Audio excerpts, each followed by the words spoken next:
Hello everyone, आप सबका स्वागत है आपके अपने यूट्यूब चैनल मैथ मैसेज में। तो दोस्तों, आज हम मैथ के कुछ ऐसे 10 क्वेश्चन को देखने वाले हैं जो कि रेलवे एग्जाम में बार बार पूछे जाते हैं। तो चलिए शुरू करते हैं आज का पहला नंबर सवाल।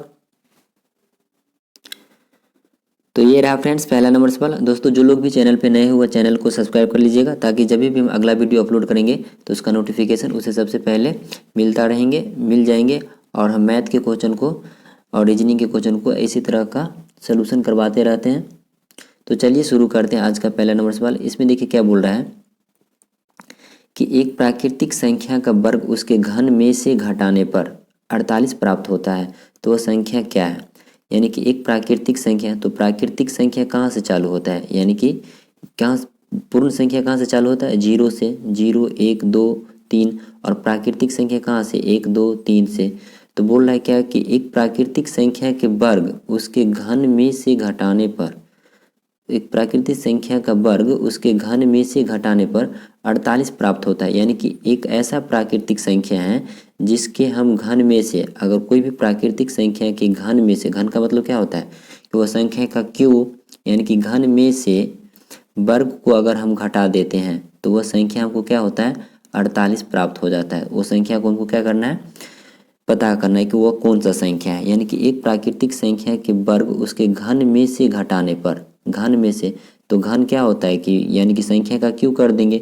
तो अगर हम घन में से प्राकृतिक संख्या के वर्ग को घटा देते हैं, यानी कि जिस संख्या को हम घन करेंगे उसी संख्या को वर्ग में से अगर हम वर्ग करके घटा देते हैं तो वह हमको 48 प्राप्त होता है। देखिए, इस टाइप का क्वेश्चन को अगर आप प्रोसेस से सॉल्व कीजिएगा तो बहुत ज़्यादा समय लग जाएगा। ऐसे सवालों को हम क्या कर सकते हैं? ऑप्शन के अकॉर्डिंग सॉल्व करेंगे। अगर देखिए पहला ऑप्शन अगर हम 8 रख देते हैं तो 8 का क्यूब कितना आता है? 512। 512 और 8 का स्क्वायर करेंगे तो ये 64। तो ये कितना आने वाला है? 512 में से अगर हम 64 माइनस करेंगे तो 48 कभी भी आएगा? नहीं आएगा। इसलिए पहला ऑप्शन मेरा रॉन्ग हो जाएगा। अगर हम उसी तरह दूसरा ऑप्शन को रखें तो 6 का क्यूब कितना आता है? यानी कि दूसरा ऑप्शन को अगर हम रखेंगे तो 6 का क्यूब कितना आता है? 216। 36 छाएँ 216 और फिर 6 का स्क्वायर कितना आ जाएगा? 36। यानी कि 216 में से अगर हम 36 माइनस करेंगे तो 48 आएगा? नहीं आएगा। ये भी ऑप्शन क्या हो जाएगा? रॉन्ग हो जाएगा। उसी तरह अगर हम तीसरा ऑप्शन रखेंगे, यानी कि ऑप्शन नंबर तीसरा अगर हम 5 रखेंगे तो 5 का क्यूब कितना आता है? यानी कि 125 और 5 का स्क्वायर कितना आएगा? 25। तो 125 में से हम 25 माइनस करेंगे तो कितना आने वाला है? 100 आने वाला है, जो कि 48 नहीं आ रहा है। तो ऑप्शन नंबर मेरा क्या हो रहा है? मात्र एक 4 ऑप्शन नंबर बच रहा है, जो कि ये मेरा राइट आंसर होगा। चलिए इसको हम अब चेक करके देख लेते हैं। जैसे अगर हम 4 का क्यूब करेंगे तो 4 का क्यूब कितना आएगा? 64 आएगा। और 4 का स्क्वायर कितना आ जाएगा? 16 आ जाएगा। तो 64 में से 16 अगर हम माइनस करेंगे तो ये कितना आ जाएगा? 48 आ रहा है, जो कि हमको क्या था? 48 लाना था, जो कि ऑप्शन नंबर 4 मैच कर रहा है। तो आई होप कि आपको ये समझ में आ गया होगा। ऐसे सवालों को क्या करेंगे? ऑप्शन के अकॉर्डिंग हम सॉल्व करेंगे। अगर प्रोसेस से सॉल्व करेंगे तो बहुत ज़्यादा लेंदी हो जाएंगे। चलिए बढ़ते हैं अब अगले नंबर सवाल पे। तो ये रहा फ्रेंड्स अगला नंबर सवाल। इसमें देखिए क्या बोल रहा है कि ए का वेतन बी के वेतन का 40% है और बी का वेतन सी के वेतन का 25% है। तो सी का वेतन ए के वेतन से कितने प्रतिशत है? यानी कि ऐसे सवालों को हम कैसे सॉल्व करेंगे? जब भी सवाल क्या हो, प्रतिशत में दिया रहे कि इसका वेतन इतना प्रतिशत है, इसके वेतन के इतना प्रतिशत है, तो हम क्या करेंगे? प्रतिशत में ही मानेंगे। ऐसे मानने से हमको क्या होता है? सवाल आसान हो जाता है। जैसे देखिए इसमें क्या बोल रहा है, इसमें क्या बोला गया है कि ए का वेतन बी के वेतन का 40% है और बी का वेतन सी के वेतन का 25% है। तो अगर हम सी का वेतन मान लेते हैं, ये हम मान लेते हैं ए है, ये बी है और ये सी है। तो सी का वेतन अगर हम 100 मान लेते हैं, 100% है, तो क्या है? सी का वेतन बी के वेतन का, सी के वेतन का 25% है। तो बी का वेतन कितना आ जाएगा? 25%। बी का वेतन कितना आ जाएगा? 25%। क्योंकि यहाँ पे बोला गया है कि बी का वेतन सी के वेतन के 25% है। तो सी का वेतन कितना? 100 माने हैं, तो बी का कितना आ जाएगा? 25%। यानी कि 100 का 25% कितना आएगा? 25 आएगा। अब फिर उसी तरह पहले में क्या बोल दिया है यहाँ पे कि ए का वेतन बी के वेतन का 40% है। बी के वेतन के, तो बी का वेतन कितना? 25 है। तो बी के वेतन, ए के वेतन बी के वेतन के 40% है। तो यानी कि 25 का क्या आ जाएगा? 40% आ जाएगा। तो 25 का 40% कितना आने वाला है, 25 चौका 100 और 4 दाहिने के 40, यानी कि कितना आ जाएगा, 10 आ जाएगा। तो ए का वेतन कितना आ जाएगा, 10। अब हमसे सवाल क्या पूछ रहा है, तो सी का वेतन ए के वेतन से कितने प्रतिशत है। तो सी का वेतन ए के वेतन के कितने प्रतिशत है, ए के वेतन से कितने प्रतिशत है, ए के वेतन से, यानी कि ए के वेतन से सी का वेतन कितने प्रतिशत है, तो 10% है। आई होप कि आपको ये समझ में आ रहा होगा, जो कि ऑप्शन नंबर क्या हो जाएगा, दूसरा हो जाएगा। चलिए अब बढ़ते हैं अगले नंबर सवाल पे। तो ये रहा फ्रेंड्स अगला नंबर सवाल। दोस्तों जो लोग भी चैनल पे नए हैं वह चैनल को सब्सक्राइब कर लें, क्योंकि मैथ के क्वेश्चन से आप लोगों को क्या होगा, अवगत कराते रहेंगे। तो चलिए फिलहाल इस सवाल को बनाते हैं। इसमें देखिए क्या बोला गया है कि दो संख्याओं का योग, योग मतलब क्या होता है, जोड़, दो संख्याओं का योग और गुणनफल कितना है, यानी कि दो संख्या ऐसा है जिसको हम जोड़ते हैं तो क्या आता है 11 और गुणा करते हैं तो कितना आता है 18 आता है। तो उसके व्युत्क्रम का योग क्या होगा, ये तो सिंपल सवाल है। तो इसको तो हम सोच के भी बना सकते हैं, यानी कि क्या कर सकते हैं, गैस कर सकते हैं कि वह दो संख्या कौन सा है। तो अगर हम एक संख्या 9 और 2 ले लेते हैं तो देखिए जोड़ेंगे तो कितना आ जाएगा 11 और गुना करेंगे तो 18 आ जाएगा। तो क्या पूछते हैं कि उनके व्युत्क्रम का योग क्या आ जाएगा, उनके व्युत्क्रम का योग क्या आएगा। तो उनके व्युत्क्रम का योग कैसे आ जाएगा, इसका हम व्युत्क्रम निकालेंगे 1/9 और प्लस 1/2, तो इसका एलसीएम कितना आ जाएगा 18। 2 से इसमें हम भाग करेंगे तो 9 से 2 और 2 से इसमें करेंगे तो 9 दूना 18, यानी कि कितना आना है, व्युत्क्रम का योग कितना आ जाएगा 11/18। तो ये तो छोटा सा सवाल था कि उसके व्युत्क्रम का योग कैसे होगा, यानी कि संख्या का योग हमको 18 और गुणनफल इतना दे दिया था, तो हम ये संख्या हम मान लीजिए कि गैस कर लिया। तो ऐसे सवाल को अगर हमको बड़ा दे देगा तो कैसे सॉल्व करेंगे।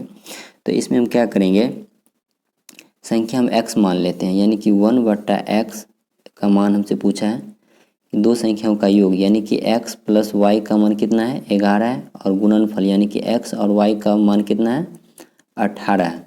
तो इसके व्युत्क्रम का योग, तो यानी कि व्युत्क्रम मतलब क्या होता है, उल्टा कर देंगे, यानी कि व्युत्क्रम 1/x और प्लस 1/y का मान हमसे पूछ रहा है। तो इसके व्युत्क्रम का योग कितना होगा, तो यहाँ पे हम सिंप्लीफाई इसको कर लेंगे। तो x और y का एलसीएम कितना आ जाएगा, xy आ जाएगा। इसको हम करेंगे तो ये कितना आ जाएगा y प्लस का x। तो अगर हम यहाँ पे गौर से देखें तो x प्लस वाई का मान हमको कितना दे दिया है 11 दे दिया है। तो x प्लस वाई का मान हम यहाँ पे रख सकते हैं 11 बट्टा एक्स वाई का मान हमको कितना दे दिया है 18 दे दिया है, तो यहाँ पे 18 रख सकते हैं। तो इसके व्युत्क्रम का योग कितना आ रहा है 11/18, जो कि ऑप्शन नंबर किस में हो जाएगा, तीसरा में। आई होप कि आपको ये कॉन्सेप्ट समझ में आ गया होगा। चलिए बढ़ते हैं अगले नंबर सवाल पे। तो ये रहा फ्रेंड्स अगला नंबर सवाल। इसमें देखिए क्या बोला है कि यदि ए और बी का अनुपात कितना दे दिया है 3:4 है, बी और सी 12:13 है के अनुपात में है, तो ए और सी का अनुपात क्या होगा। ये रेशियो का सवाल है। इसमें हम कैसे सॉल्व करेंगे, ये हम मान लेते हैं क्या है ए अनुपात बी है और ये बी अनुपात सी है। तो ए अनुपात बी यानी कि ये कितना दे दिया है 3 और 4, और बी अनुपात सी अब कितना दे दिया है 12:13। तो ये बी की जगह 12 और सी की जगह 13, ये क्या है अनुपात में। तो ऐसे सवालों को ए बी सी का अनुपात निकालने के लिए हम क्या करेंगे, इसको इससे गुना करेंगे, इसको इससे मल्टीप्लाई करेंगे और इसको इससे मल्टीप्लाई करेंगे। तो ए बी सी का अनुपात कितना आ जाएगा, यानी कि 3 को 12 से करेंगे तो ये कितना आ जाएगा 12×3 = 36, फिर अनुपात, फिर 4 को 12 से करेंगे तो ये कितना आ जाएगा 12×4 = 48, फिर यहाँ पे अनुपात लगाएंगे, फिर इसको 13 को 4 से करेंगे तो 13×4 = 52, यानी कि ए बी सी का अनुपात हमको क्या हुआ है प्राप्त हो चुका है। ए बी सी का अनुपात कितना आ गया 36, 48 और 52। तो हमसे पूछा क्या है कि ए और सी का अनुपात क्या होगा, ए और सी। तो ए का कितना है 36 है और सी का कितना है 52 है। तो अनुपात का मतलब बट्टा, तो यहाँ पे हम बट्टा करते हैं, अब इसको काट लेंगे। 4 से 4 नमा 36 और 4 से कितना आ जाएगा 13×4 = 52, अब नहीं कटेगा। तो इसका अनुपात कितना आ जाएगा, यानी कि 9:13, जो कि ऑप्शन नंबर किस में मैच कर रहा है, option number B. I hope कि आपको ये समझ में आ रहा होगा। दोस्तों जो लोग भी चैनल पे नए हुए चैनल को सब्सक्राइब कर लें, क्योंकि हम इसी तरह के मैथ के क्वेश्चन को प्रैक्टिस करवाते रहते हैं। चलिए फिलहाल बढ़ते हैं अब अगले नंबर सवाल पे।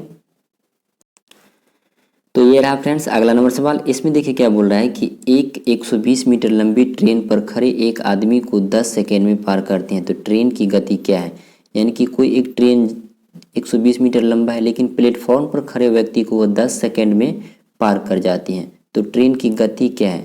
यहाँ पे देखिए ऑप्शन पे अगर हम गौर करें तो ट्रेन की गति यानी कि सब क्या है मीटर पर सेकेंड में ही दिया है, और यहाँ भी ट्रेन की लंबाई क्या है मीटर है, और यहाँ पे भी हमको क्या है आदमी को जो समय पार कर रहा है वो भी समय कितना में दे दिया है सेकेंड में ही दिया है, तो हम किसी को चेंज नहीं करेंगे। तो हम यहाँ पे सिंपली फाइंड करेंगे, यानी कि ये जो अगर कोई यह एक मान लीजिए ये आदमी है प्लेटफॉर्म पर खड़ा है, तो कोई 120 मीटर लंबी ट्रेन जो है इसको पार करेगी, तो वह क्या होगा ट्रेन 120 मीटर लंबी है, यानी कि यह अपना क्या होगा पूरी तरह से लेंथ पार करेंगे, यानी कि यह पूरी तरह से लेंथ पार करेंगे कितना 120 मीटर। तो यही इसका क्या आ जाएगा, यही दूरी आ जाएगा।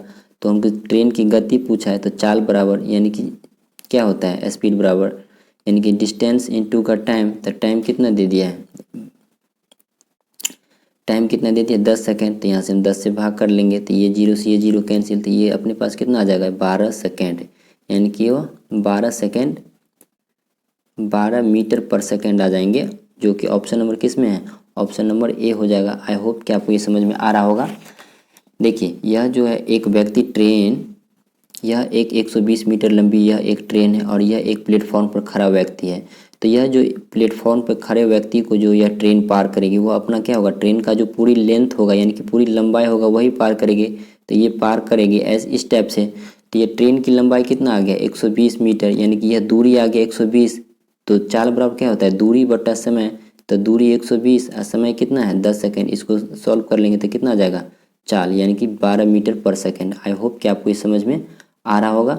चलिए अब बढ़ते हैं अब अगले नंबर सवाल पे। तो ये रहा फ्रेंड्स अगला नंबर सवाल। इसमें देखिए क्या बोल रहा है कि इतना बराबर क्या होगा, यानी कि इसको हम सिंप्लीफाई करेंगे पूरा का, तो कितना मान आने वाला है, सिंप्लीफाई करने पर कितना परिणाम हमको आने वाला है। अगर हम यहाँ पे थोड़ा सा गौर से देखें तो ये अपने पास क्या है, यानी कि ये पूरा क्या है 8.7 गुने है, फिर प्लस का 2 8.7 इंटू 1.3, फिर प्लस 1.3 इंटू 1.3 है।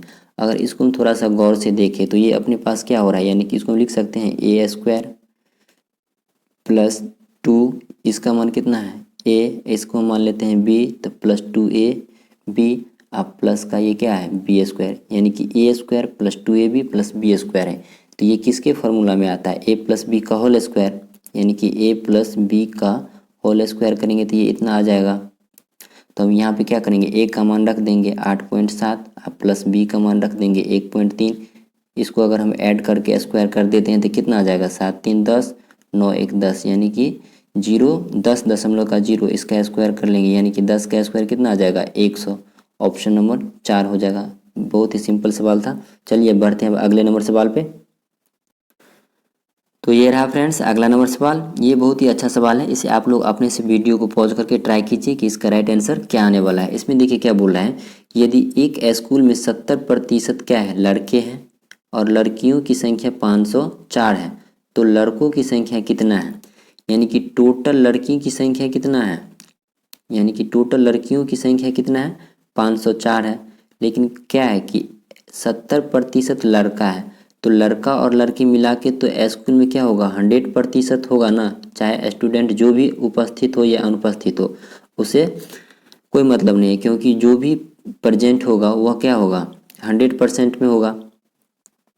तो यहाँ पे 70% क्या है छात्र, क्या है 70% छात्र लड़के हैं और लड़कियों की संख्या कितना है 504 है। तो इसका मतलब क्या है कि 30% का वैल्यू अपने पास, ये लड़की 30% होगा, लड़की 30%, क्योंकि लड़का अगर 70% है तो लड़की 30% होगा, तो 30% का वैल्यू कितना दे दिए 504। तो 1% का वैल्यू यहाँ से हम निकाल लेंगे, 1% का वैल्यू कितना आ जाएगा 504 बटे का 30। अब हमको लड़कों की संख्या निकालना है, तो लड़का यहाँ पे अपने पास कितना दे दिया है 70% क्या है लड़का है, तो इसको 70% निकाल लेंगे, ये 0 से ये 0 3 से काट लेंगे इसको, 3 से कितना बार में 16 3 48 और 3 8 24, यानी कि ये फाइनल कितना आने वाला है 168 इंटू 7। तो अगर इसको सिंप्लीफाई करेंगे तो ये अपने पास कितना आ जाएगा, लड़कों की संख्या कितना आ जाएगा 8 7 56 का 6, यानी कि जो आंसर आने वाला है अपना जो आंसर राइट आंसर आएगा उसका इकाई अंक कितना आने वाला है 6 आने वाला है, जो कि ऑप्शन नंबर किसी में भी नहीं है इकाई अंक 6। तो ऑप्शन नंबर ए हो जाएगा राइट आंसर। आई होप कि आपको ये समझ में आ गया होगा। हम ऐसे भी इसको टिक करके इकाई अंक से आगे बढ़ सकते हैं। चलिए अब बढ़ते हैं अगले नंबर सवाल पे। तो ये रहा फ्रेंड्स अगला नंबर सवाल। इसमें देखिए क्या बोला है कि एक निश्चित राशि पर 5% की दर से 2 वर्ष के लिए चक्रवृद्धि ब्याज और साधारण ब्याज के बीच का अंतर कितना है? 41 रुपये है। तो वह धनराशि क्या है?